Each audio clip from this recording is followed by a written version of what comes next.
We're starting. Okay. Hi guys, and welcome to our channel. Yes. I always wanted to say that. What do we have? We definitely have a name. I said, Welcome to the Izulami channel. yes, vlog edition, because we have Yes. like mixed media. Yes. So Okay. we're going to be using all platforms, Wow. all forms, not platforms, forms of media. Well, written and video maybe. Okay. Voice. I think this is voice as well. You want a podcast? It's a lot of editing. Yo, guys, editing is. Anyway, hi guys, and we're back. Yeah, so we decided to come with like an extended video type of version to you guys because we appreciate like the love and the feedback that we got, and also like the likes on our Instagram TV page. So that was really cool. Thank you for that. So we just wanted to come and give you like the origin story of how we got here, the purpose, and you know where we see ourselves going with this space. And yeah, that's our plan for today's video. Yeah. So we hope you enjoy it, and then we're not going to take too long. Even if we do, please pause us. And Yeah. then play it again after 15 minutes when you're back from the bathroom. Yeah, like take a break. And then 2 days after, when you're done partying and drinking and the alcohol has like blexed you, Yeah. then you like press You know, play again and finish After watching. living your best life. Yeah. And like everyone says, don't forget to like share, like, and subscribe. Yeah. Cool. So, how did we get here, Natasha? How did we get here? It's a funny story. So I was watching Wadeza's Instagram. Hi, stories. Daisy. Hi. And she was somewhere in Africa and they were having like a debate. Isn't she in London? No, at the time. Really? Oh, I I'm thought not she was sure. in London, and I think Panashe came to. Was it that time? Yeah, I think when they were doing the Okay. review of the book. She was somewhere. And they were having a debate. So it was like a small group of people, and they were having a debate where they were assuming roles of different African presidents, and the debate was centered around that. So then I asked her around, you know, where can we find spaces like this in South Africa, in Joburg? And she's like, she's not sure. She's also looking for like similar spaces. And I was like, yeah, it would really be cool if we could find a space like this. And then she said, well, why don't you start a space? And I was like, okay. And then she's like, yeah, but Kumo would also be great. So, and I was like, yeah, Kumo, we go way back. So that's when I texted you. Yeah. And I was like, But even before that, we were already having random conversation about well, not just that, but like, you know, articles that we'd read, or if there was a book that was out. And I think we were always just curious about what's happening in the world, but not knowing what to do with the information. yeah, or where to get more information, right? Yeah. Yeah. Because like for me, I feel that because I didn't take history in high school, and even if I did, I'm sure it would be like European history, so Yeah. that wouldn't have helped the cause. Like I always feel like there's this gap in my knowledge of like Africa and what it means to be Africa. Like, you know, you go into spaces and people can like tell you from the genesis, from the Khoisan history and how it links to this and that, and I'm just like, Yeah. yo. For me, I think it's always just been, we always get into spaces where we're fighting about, I don't know, land expropriation, and people are talking about Africanism. And I always felt so lost because I just feel like I'm coming in with much less information than everyone else. If, you know, especially the EFF dudes, if you're in one meeting with them, you'll just feel like a complete I don't idiot. You're just like, I don't deserve to be how? in this space. There were African people there. I know, it's so crazy. Yeah. So we decided, okay, let's start a YouTube channel, and then we said, okay, maybe let's start by writing some articles out.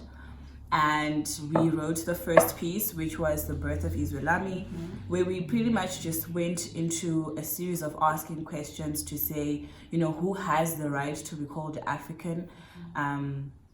Because, I mean, in South Africa, we live in a diverse society, right? Whereas in other African countries, African is black, right? And we have like 11 official languages. Apparently. Apparently. Yeah. So it just brings that layer of complexity, right? Because we also don't want to be excluding people because we don't believe that would take us forward. Yeah. But we need to come to an understanding to say where are we today, what it means to be African, and just asking a series of questions. And really, we just want it to be a space where we interact with you guys. You guys give us some feedback. We have like a wholesome conversation where it's constructive. We just don't want to be dragging on people by their ages. Yeah. And so we wrote that article, and then now we're here. Started from the bottom, now we're here. Anyway, so we wrote about the African identity, and which has been, I think, which was a very difficult article to write, guys. Yeah. So difficult. Like, how much research did you do? I probably read about 10 articles, all of them extremely long. Also, there are so many amazing Black people who are doing like amazing research, and it just takes a click of a button to find them out. Like, people. I felt like I was going down like a research spiral. Yes. Yeah. So we start off by like Googling African identity, and then you read something, and then it takes you to another link and another link, and it's like, oh my gosh. Now we're on like languages and stuff. And I'm like, okay, let's just bring it back to the high level. So I think it's important to note that one of the things that we said when we were still doing the concept of the blog is that we want a blog to be very engaging, especially for people who familiarize with us, because I don't want to make it specific to millennials, but also it has to be factual, right? Yeah. So it's important for us to do research. But guys, please don't put us on like Masters League, but have high expectations, but have low expectations. like moderate. Yes. Okay, we will grow together. Yeah, but we don't want to get into a space where we're saying things that don't make sense. Yeah, we want to reference people who are doing genuine work in that space. We want to have conversations with people who have genuine work, because these are questions that we have on a daily basis and things that we actually want to address. We want to learn with you guys. Yeah, because of the gaps. But so we are now trying to unpack that African identity. So like we said, we got a lot of like feedback, especially around how we positioned how do we move forward, right? Because of the complexity and the layers of it. We got to speak to a few people.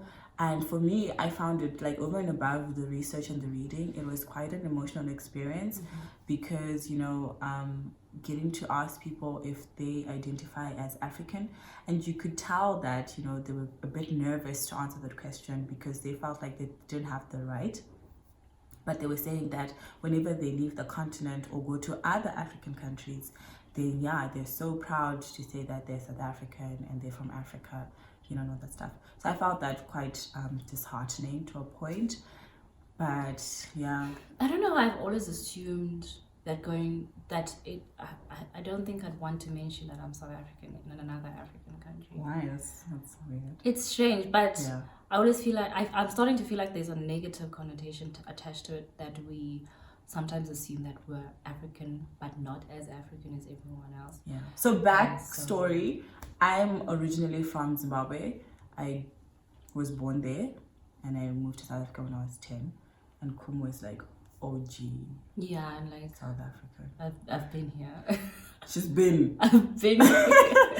Yeah, but like just expand on that, why you feel that way. Because of all the xenophobic attacks. So I was having a conversation, actually strangely, with Daisy about, because I was listening to a very xenophobic conversation in the lift, and then I posted about it on Instagram. Yeah, I saw that. And then we had a conversation on Instagram. But I just always have that fear that because the information is out there and the media is writing on it and people in different countries are reading about this. And so now I must wake up one day and go to Kenya and people must ask me, where are you from? And then I must proudly say I'm from South Africa. And they're like, oh, you again. You're here. Yeah? You're in our country. It doesn't make me I have like the opposite feeling. I feel like whenever I go outside of the country and people ask me where I'm from, like I always have to say I'm from South Africa by way of Zim, because I love both aspects. Like, you know, I'm like super proudly Zimbabwean, but I also like, you know, love South Africa. Yeah. No. So I always have to like explain that conundrum to say I'm this person. Have you ever felt like you didn't want, like sometimes you don't want to tell people that you're from Zimbabwe? Just, I hope the guy doesn't see this, but I met a guy yesterday, and and he's Zimbabwean, but because I asked him, because I generally, I think I'm overly observant, so he was speaking, I was like, where are you from? And then he's like, what do you mean? Yeah. But the question is simple. Where are you from? Yeah. And then he was like, oh, I'm actually from Zimbabwe. But it came with hesitation. I know. So, I mean, I must admit that when I was a bit younger, I also wouldn't want to tell people that I was from Zim. Only because when I moved here, you know, the whole, like, can you believe, like, even primary school kids can be xenophobic, right? Because their parents are xenophobic. I know. It was, like, so sad. So I would cry sometimes. I wasn't, like, bullied, but, like, it was something new. So people would be like, go back to your country. And, you know, I'm just like, I can't. My parents are here now. But yeah, I mean, people would ask me where I'm from, and then I would just say like from South Africa, especially outside. And I wouldn't mention the Zim part. And then when I grew up, I'm just like, that's ridiculous, man. I'm so proud to be from Zim and everything that comes with it. But yeah, that's a story for another day. That's like identity crisis and stuff, the identity politics that comes into. Ooh, I like that for the next one, identity politics. But maybe it will be. You can unpack it at a later stage. Yeah, but one thing, something that you mentioned about, I go back home, but I can't because my parents are here. Yeah. One of so I asked feedback from a close friend of mine who is, I don't think Kevin's Afrikaner. He's something. Okay. But I don't want to assume he's English, but lives with a friend who's Afrikaner. Okay. And the friend in the voice note said, I sent you the voice note. Yeah, you did. I did. Yeah. And then he said that, like, people are just like, you must go back home. But where's home? I know. And like, people have been here. They're like probably the 9th or the 10th generation, you know, to be in South Africa. And, you know, I can just imagine what it feels like to be told, go home. And you're like, Australia? Because that's where everyone's going. But that's not home, right? Home is here. But yeah. So what does identity, like African identity, mean to you? So African identity for me means to be completely passionate about the continent. So it's to wake up in the morning and say, I want to be part of improving my continent, my country. I want to be part of, you know, that statement we said, building multinational companies that are South African, being part, you know, being involved in improving the lives of people that you live with on a daily basis, showing the spirit of Ubuntu when necessary, but also fighting, being part of battles that are worth fighting for, and not just for the sake of fighting. So I want, that's the African identity I want to associate with.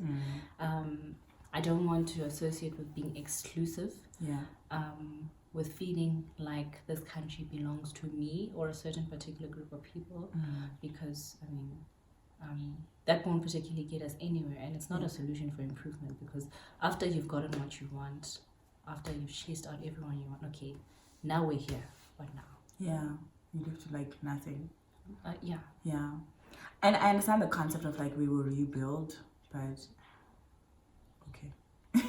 Also, we're living, the world has changed so drastically, right? Because of globalization. And so we've kind of interchanged so much already. We really just can't live in this prison of this little box world, right? And one day you want to wake up and be like, actually, I think I want to go live in Rwanda. Yes. No, not even Rwanda. Like, Looking for a really cool European country. that I'll- Paris. Everyone wants to go stay in France. Let's say you live in France and then it turns into a lifetime thing. And then you live there and you get married and you have kids. And then 3 generations later, your children are Yeah. there. And then, but they can't, people are consistently telling them they can't associate with being there.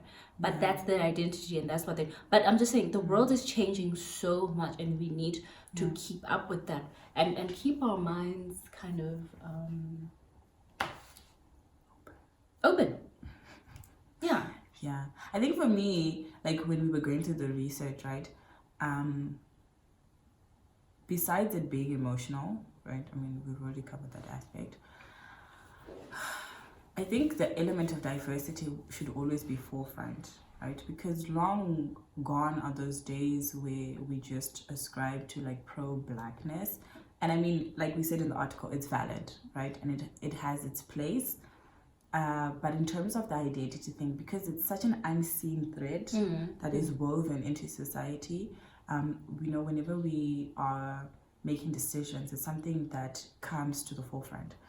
But if you look at the example of when the Notre Dame, it's Notre Dame or Notre Dame? Notre Dame or something. Yeah, was burning, right? People were saying, look, billionaires came together and the communities came together to create this fund so that they can rebuild.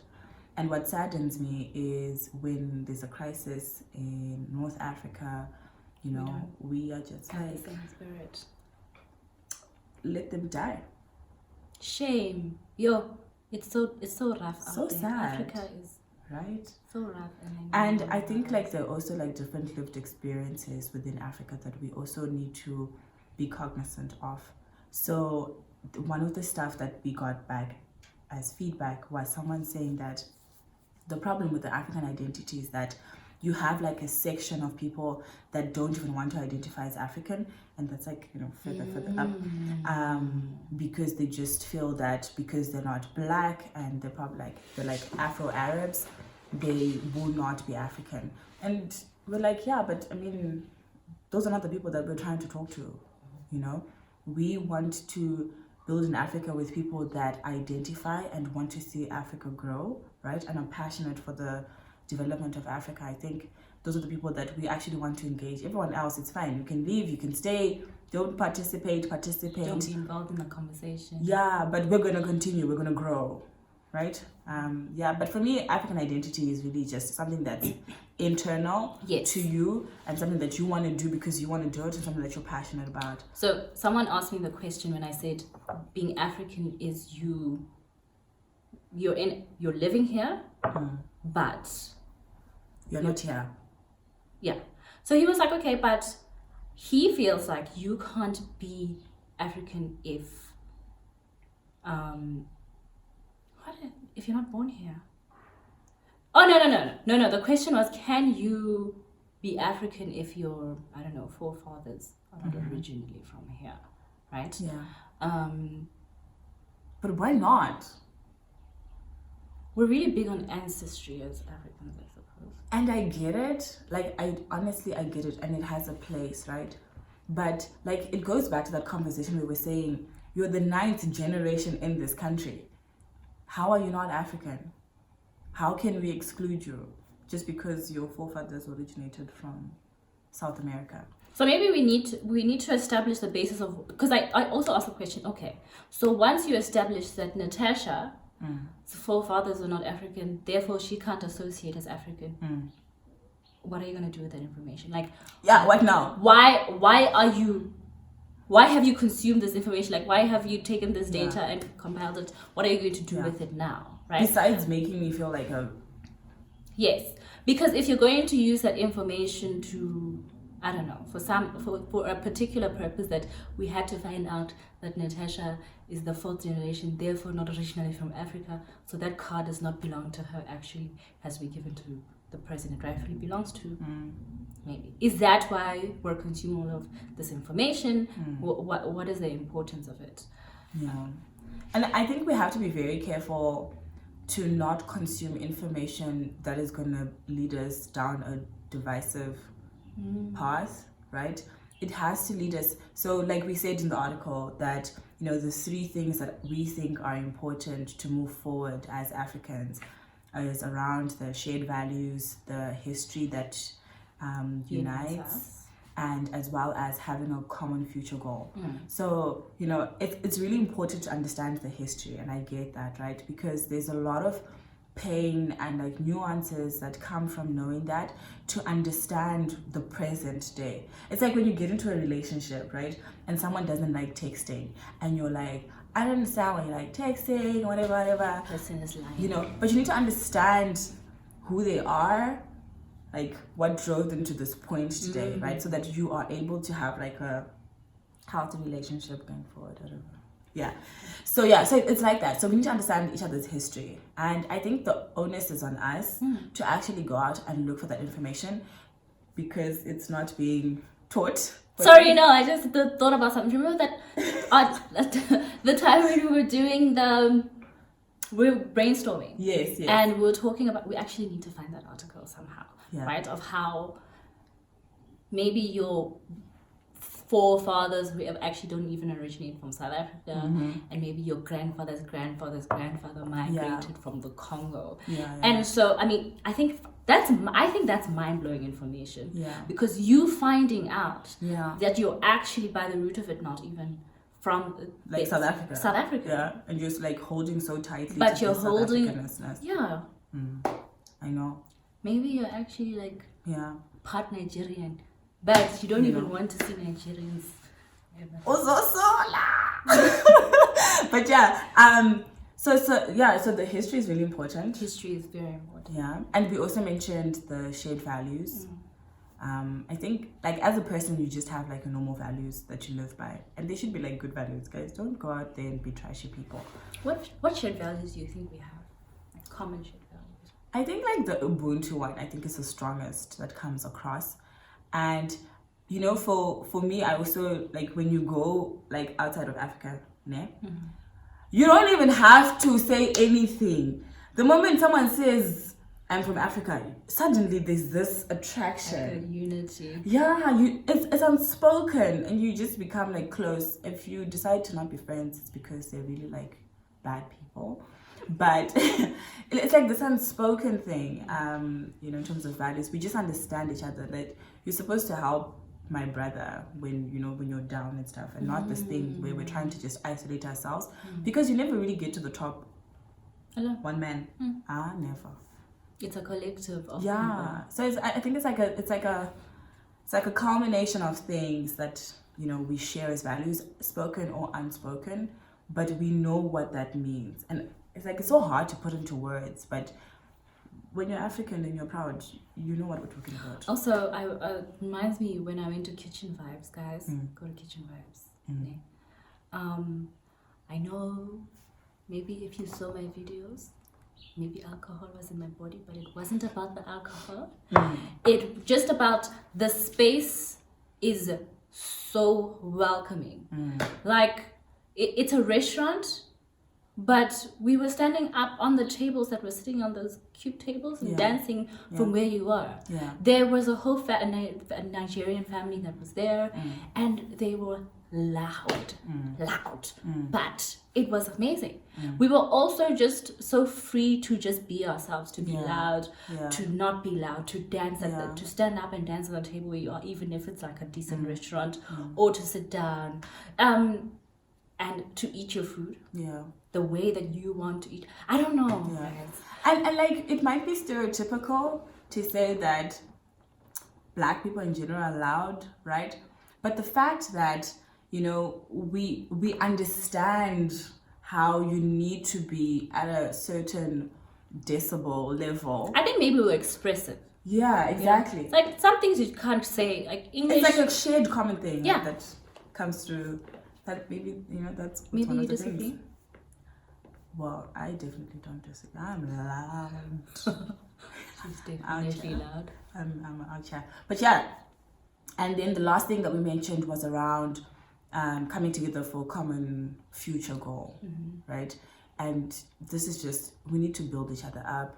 we need to create sustainable economic frameworks, you know, that allow us to trade with each other. I mean, there's that Africa trade, Africa trade, yeah. trade. The road, which one? No. The policy that the AU came up with, the Africa trade, guys. I'm gonna have to yes. I'm probably gonna have to cut this part because I mean, now we just sound dumb. see, that's why don't cut it out. People must know. We must read. This is why it's important. The Africa Trade Agreement. Ah. Yeah, I think that's what it's called. And I think it might take time for us to actually realize its full benefit and impact, but I think it's a great starting point. We just need to get over the expense to travel within Africa because guys, traveling Honestly, in Africa, it doesn't make sense. it's like going to Dubai or New York. It's much cheaper to get a flight from South Africa to go to. That's why people are going to Bali than to go to Kenya. Have you seen the flights to anyway? It's never mind. But I mean, it honestly makes. Also, logically, how did we get here? Like, how does it make sense, guys? How do please explain to me how it works? Petrol, explain to an us. aeroplane, how it works logically. That it would be so expensive to go into the region. Maybe it's a route situation. Maybe there aren't enough flights going. The taxes, tax situation, the landing tax. I don't know, guys. When we're guys, not please explain it in that field. If you are experts there, because I honestly it doesn't make sense to me. Yeah. But see, this is the information that we need to acquire so that we can be able to change some of these things. But I don't think man, I think it's just coming together. It could also be, the impact of the fluctuating currencies. You're the economist here. Please don't give me very, very high titles as people are watching. Let's just say. Yeah.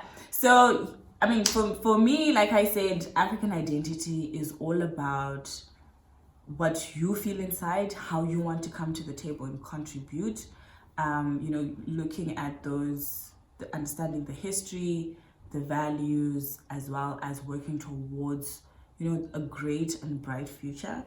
That's the Africa that I want. That's what sits in me, over and above the identity politics. But I mean, granted, there's so many things that we need to fix first so we can acknowledge that. I mean, we're not ignoring the fact that ourselves as African people need to get to a point where we can build ourselves.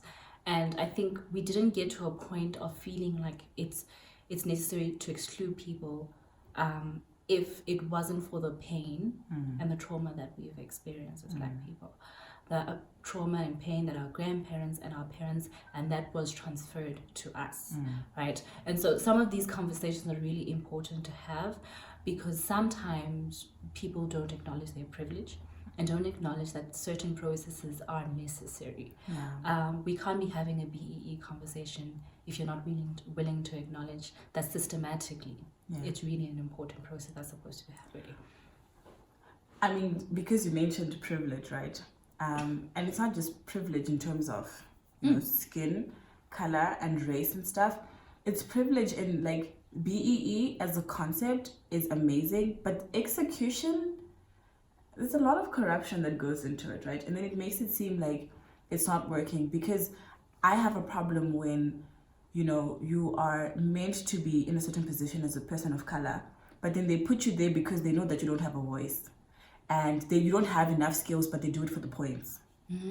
For me, I think, it's a deeper conversation around privilege and where it exists, because when people look at us, they might also think that we are privileged and we are definitely ignorant to certain African issues. Also, I mean, particularly, especially because we came with this from a more liberal perspective of saying let's not exclude people for people that will reflect as privilege. And I think that notion already is going to upset a lot of people, because we're coming in from a more liberal point of view. Yeah, let's be a female.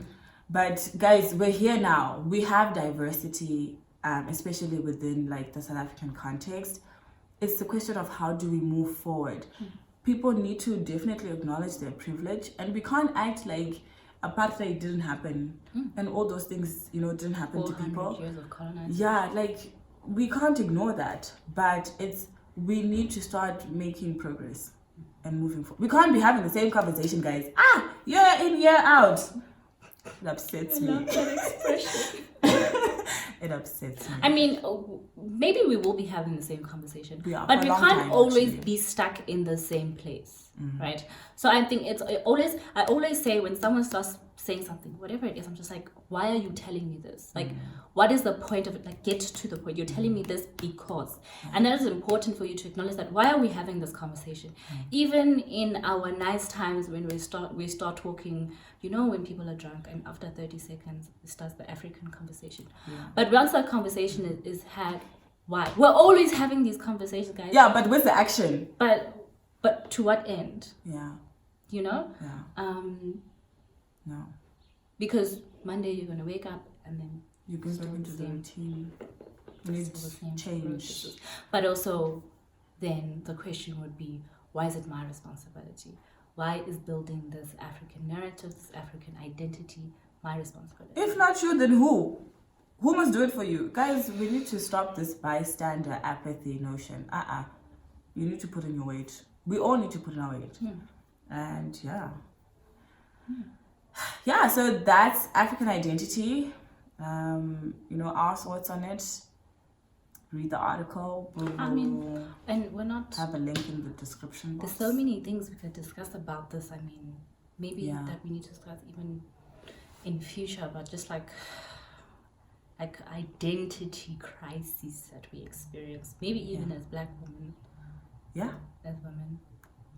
Yeah. The weave thing. Yeah, and you know, the thing is, as much as we want to do the whole, you know, bring it high level and talk about identity at the highest level that is inclusive, I think going forward, we can only speak from lived experiences as young Black women living in these spaces. So yeah, I think a lot of the information through our own experiences will come there, because khuraf, like Kumo and I don't have the same experience, and every time we talk, I'm like, huh? Country, it's rough out there. You know, and we ask each other questions like that. Like, we don't have like similar lived experiences by virtue of just being young, Black, and female. It's different. Yeah, it is different. Yeah. It is. But we will unpack that in like future series and discussions that we will have. It's gonna be fun. Yeah. I'm excited. Let us know what you guys think African identity is. Read the article. Like I said, we will put the link in the description box. Subscribe, engage us. Let's be constructive in the conversation. Yes. And follow, subscribe, and like. Yeah. Yeah. Thank you for watching. Thank you. See, do we have like a do we have like a signing out thing? Don't come for us if you're not for the growth. What did we say? We said don't come for us if you're not trying to make Africa great Again. Don't do My it. mom loved that phrase. We'll just probably ignore you. Like, don't drag us. No, honestly, if you want to have a conversation with us, Have it constructively. yes, but Yeah. if you're gonna have a conversation with us because you want to attack us, and at no point are you passionate about, you know, Yeah, you just want to. don't talk to us. And I also love that we have like mugs Right? and like tea. I think it's a thing that we should continue. I think it is.